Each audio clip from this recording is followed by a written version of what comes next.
जय श्री राम। आज हम लोग लर्न वैदिक एस्ट्रोलॉजी फॉर बिगनर्स के 5वें लेसन को करने जा रहे हैं। हम लोगों ने अभी तक पहला, दूसरा, तीसरा, चौथा, पांचवा, छठा, सातवां 7 भाव के विचारणीय विषय जान लिए हैं। अब हम लोग आज जानेंगे 8वां, 9वां, 10वां, इन 3 भावों से किन किन चीज़ों का विचार करते हैं, ये आज हम लोग देखेंगे। चलिए शुरू करते हैं।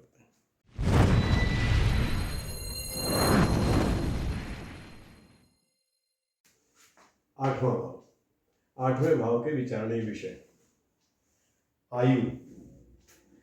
8वां भाव मुख्य आयु का भाव होता है। इससे हम लॉन्गेटिविटी देखते हैं, इससे हम आयु का विचार करते हैं। मुख्य रूप से आयु का ही भाव कहा जाता है। सुख, 8वां भाव हमारा पीड़ा का भाव भी कहा जाता है। सुख इसी से देखा जाता है। अगर ये भाव ठीक है तो फिर हमें कुछ सुख मिल सकता है, अन्यथा ये पीड़ा का ही भाव है, ये पीड़ा ही देता है। पराजय, पीड़ा पराजय से भी होती है, पराजय भी यही भाव में देता है। बीमे का धन, बीमे का धन, पीएफ का धन, गड़ा हुआ धन, देर से कहीं रुका हुआ धन, इस तरीके की चीज़ें, ये हमारा पैतृक संपत्ति, ये सारी चीज़ें हमें इस भाव से देखनी होती हैं कि हमें गड़ा हुआ धन मिलेगा कि नहीं, पिता का धन मिलेगा कि नहीं, पैतृक संपत्ति का क्या योग है, पीएफ का पैसा है, बीमे का धन है, ये सारी चीज़ें, इस प्रकार के जितने भी धन हैं, ये हम इस भाव से देखते हैं। मृत्यु, मृत्यु का कारण, मृत्यु आयु देखते हैं तो मृत्यु भी इसी से पता चलती है। मृत्यु का कारण क्या होगा, ये भी इसी से पता चलता है। मृत्यु हमारी लंबी बीमारी से होगी, या मृत्यु हमारी एक्सीडेंट से होगी, या बीमारी के जो भी प्रकार होते हैं, आत्महत्या करेंगे या क्या, किस तरह से मृत्यु हमारी होगी, ये इसी 8वें भाव से हम देखते हैं। मानसिक क्लेश, पीड़ा का भाव है। मानसिक क्लेश ये देता है, मन को बेचैन रखता है, मन को परेशान रखता है। मानसिक क्लेश इसी से होता है। भय, 8वां भाव अगर हमारा कमज़ोर है तो हमें हमेशा एक अनजाना सा भय सताता रहता है। ऐसा हम करें तो ऐसा ना हो जाए, ऐसा करेंगे तो ये गड़बड़ हो जाए, मतलब सब चीज़ में हमें गड़बड़ दिखाई पड़ती है कि अगर हमने ऐसा किया तो कुछ ना कुछ ज़रूर गड़बड़ हो जाएगा। अनजाना भय एक हमारे पीछे लगा रहता है। वस्तुओं का नाश, चीज़ें हमारे हाथ से फिसलने लगती हैं। हमारे पास जो चीज़ें हैं, जो वस्तुएं हैं हमारे पास, जो कुछ भी हमारे पास है, उनका धीरे धीरे नाश होना शुरू हो जाता है। दूसरों का धन, इस भाव से हम देखते हैं दूसरों का धन, अपना धन नहीं, दूसरे का धन। दूसरों का धन हमें प्राप्त होगा या नहीं प्राप्त होगा, दूसरों के धन से हम कमाई कर सकते हैं कि नहीं, ये भी देखते हैं इसी भाव से।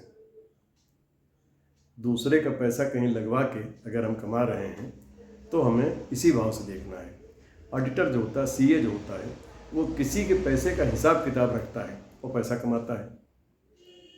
इस तरीके से अगर हम 8वें भाव को देखते हैं तो हमें ये पता चलता है कि दूसरे के धन से हम क्या धन कमा सकते हैं। देर से पड़ा धन, बताइए हमने। पाप, ये भाव हमसे पाप भी कराता है। जीव हत्या, जीव हत्या भी यही भाव हमसे कराता है। दुर्घटना, दुर्घटनाएं 8वें भाव से ही होती हैं। दुर्घटना में शरीर का कोई अंग कट जाना, सिर का कट जाना, चोट चपेट लगना, खून आना, ये दुर्घटना इस प्रकार की 8वें भाव के कारण होती है। लगातार कष्ट, लगातार कष्ट मतलब कष्ट जाने का नाम ही नहीं लेता, लगातार कोई न कोई पीड़ा लगी रहती है। गंभीर बीमारी के कारण कष्ट, लंबी बीमारी कोई आपकी चल रही है, उससे लगातार कष्ट बना हुआ है। इस तरीके से लगातार कष्ट अगर किसी चीज़ से बना हुआ हमें, तो इसका मतलब इसके लिए 8वां भाव हमारा जिम्मेदार है। काम को टालना, हमारी प्रवृत्ति होती है काम को टालने की। 8वां भाव अगर हमारा खराब है तो हम हर चीज़ को टालने की कोशिश करेंगे। आज नहीं, छोड़ो कल कर लेंगे, देखा जाएगा, ये प्रवृत्ति हमारी बन जाती है। तंत्र मंत्र ज्योतिष ये सारे इसी भाव से हैं। तंत्र मंत्र ज्योतिष जो भी लोग करते हैं उनका 8वां भाव मजबूत होता है। टेक्नोलॉजी, मैन्युफैक्चरिंग, टेक्नोलॉजी भी यही है, किसी प्रकार की टेक्नोलॉजी। मैन्युफैक्चरिंग जो है वो भी इसी भाव से देखी जाती है। सडन लॉस या गेन, एक बैग नुकसान होना, ग्राफ आपका ऊपर से सडन नीचे आता है, या गेन भी सडन होता है, एकदम से आप जमीन पे हैं, आसमान पहुंच गए। सडन गेन सडन लॉस दोनों ही चीज़ें इसी भाव से देखी जाती हैं। आत्महत्या का विचार, ये भाव खराब हो गया तो बार बार आदमी के मन में आत्महत्या का विचार आता है। उसे ये लगता है कि जीवन बेकार है, आयु का भाव है, मृत्यु का भाव है, तो उसे लगता है कि जीवन बेकार है, इसको ख़त्म कर देना ही ठीक है। आत्महत्या का विचार बार बार आदमी के अंदर आने लगता है। बुरी लत, एडिक्शन भी यही भाव देता है। बुरी लत किसी भी प्रकार की, नशे की लत या और भी किसी प्रकार की लत जो भी है, बुरी लत, वो यही भाव देता है। ऑपरेशन, सर्जरी यही कराता है। सर्जरी जब भी होगी तो 8वां भाव एक्टिवेट जरूर होगा।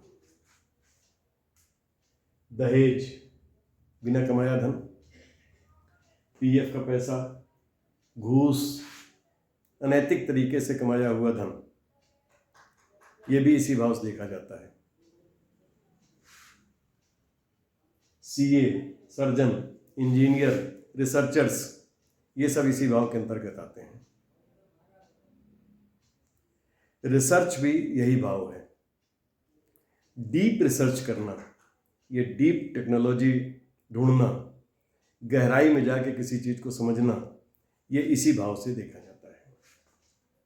बदलाव, ट्रांसफॉर्मेशन, किसी भी तरीके का ट्रांसफॉर्मेशन, किसी भी तरीके का बदलाव जो हमारी प्रेजेंट स्थिति है, इसमें सडन बदलाव आता है।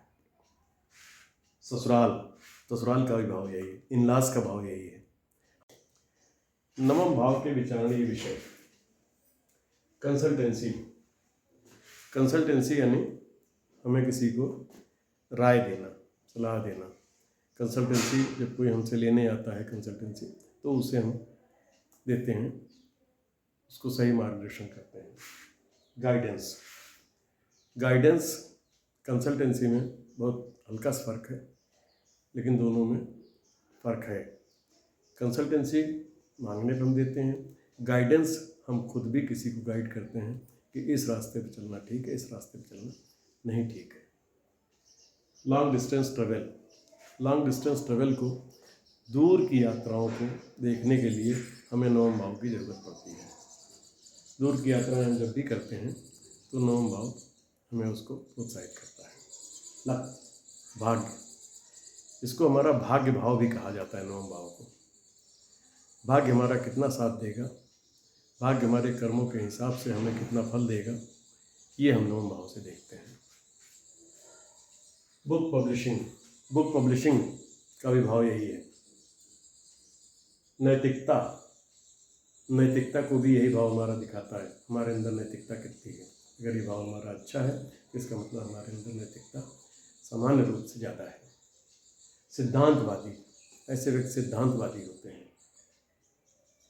गुरु, या तो हम गुरु के सानिध्य में रहेंगे, किसी को गुरु बना लेंगे, या हम खुद गुरु बन जाएंगे। गुरु का कारक 9वां भाव होता है। गुरु हमें हर हाल में चाहिए होता है, 9वां भाव अगर हमारा ठीक है तो।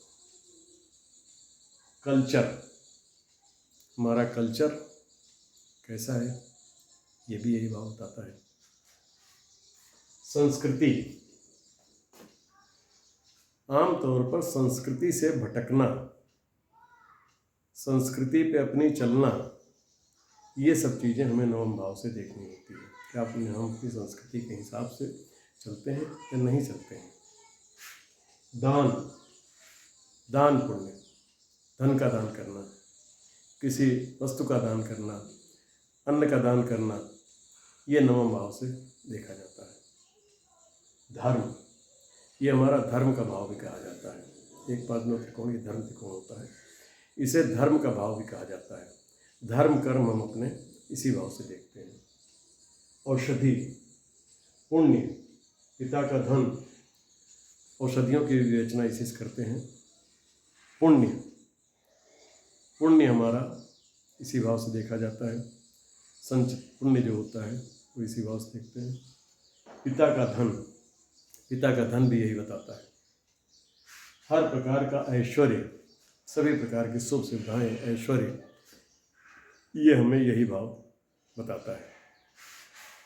डीएनए, डीएनए हमारा पिता से संबंधित है, इसलिए डीएनए का भी भाव यही है। अगर हमें अपने डीएनए देखना होता है तो हम इसी भाव से देखते हैं। साधु महात्माओं की संगत, धर्म का भाव है, तो इसमें साधु महात्माओं की संगत बहुत महत्व रखती है।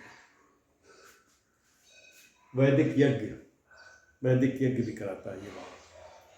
पूर्व जन्म का पुण्य, हमारे पूर्व जन्मों का पुण्य इसी भाव में संचित रहता है। नौकरी या कारोबार में बदलाव, नौकरी या कारोबार में बदलाव जो देखते हैं कि हमारा चेंज कब होगा, प्रोफेशन या सर्विस, वो भी इसी से देखते हैं। नवम भाव हमारा भाग्य का भाव है, धर्म का भाव है। ये भाव हमारे लिए, हमारे जीवन में बहुत ही महत्वपूर्ण होता है। अब हम आगे चलते हैं, देखते हैं दशम भाव। 10वें भाव के विचारणीय विषय। 10वां भाव हमारा कर्म का भाव कहा जाता है।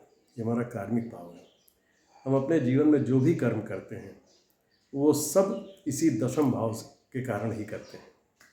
दशम भाव से ही प्रेरित होकर हम करते हैं।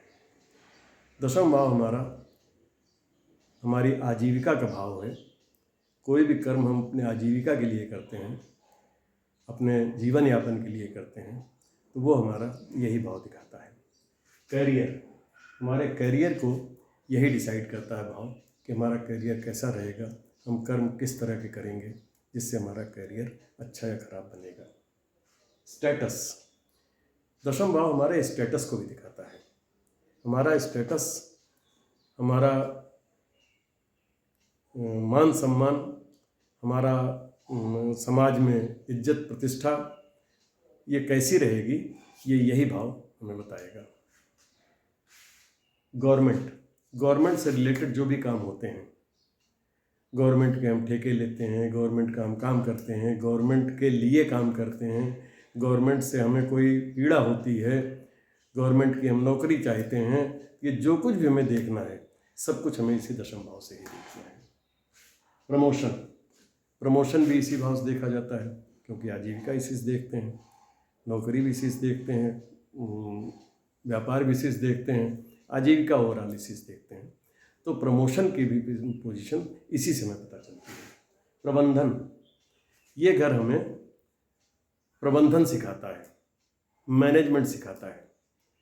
मैनेजमेंट अच्छा करेगा आदमी अगर ये भाव उसका मजबूत होएगा तो। अथॉरिटी, ये भाव अगर मजबूत है तो अथॉरिटेटिव काम आदमी करता है, उसके अंदर अथॉरिटी होती है, वो अपने आप को सर्वोच्च समझता है। जहाँ कहीं भी रहेगा वो एक अथॉरिटेटिव पोस्ट पे होगा अगर ये भाव उसका साथ दे रहा है। फेम, यश, यश, मान, सम्मान, ये सब कुछ इसी भाव से मिलता है हमको। प्रोफेशन, आजीविका, हम व्यापार करेंगे, नौकरी करेंगे, जो कुछ भी हम करेंगे वो सब कुछ इसी भाव से देखा जाता है। किस प्रोफेशन में हम जाएंगे, कौन सा प्रोफेशन हमारे लिए ठीक रहेगा, किस प्रोफेशन से में हमें नहीं जाना चाहिए, ये सब कुछ हमें यही दशम भाव बताता है। कमर, कमर का हिस्सा दशम भाव से देखा जाता है। मालिक, मालिक जो, या तो हम मालिक किसी के हैं या हमारा जो मालिक है, ये दोनों ही चीज़ें इसी भाव से देखी जाती हैं। बॉस, मान, मान सम्मान, यश, इसे इसी भाव से देखते हैं। दूसरों को काबू में करना, दूसरों को काबू करना मतलब अथॉरिटेटिव, आपके अंदर अथॉरिटेटिव रहने की क्षमता होगी। ये सारी ही चीज़ें हम इस दशम भाव से देखते हैं।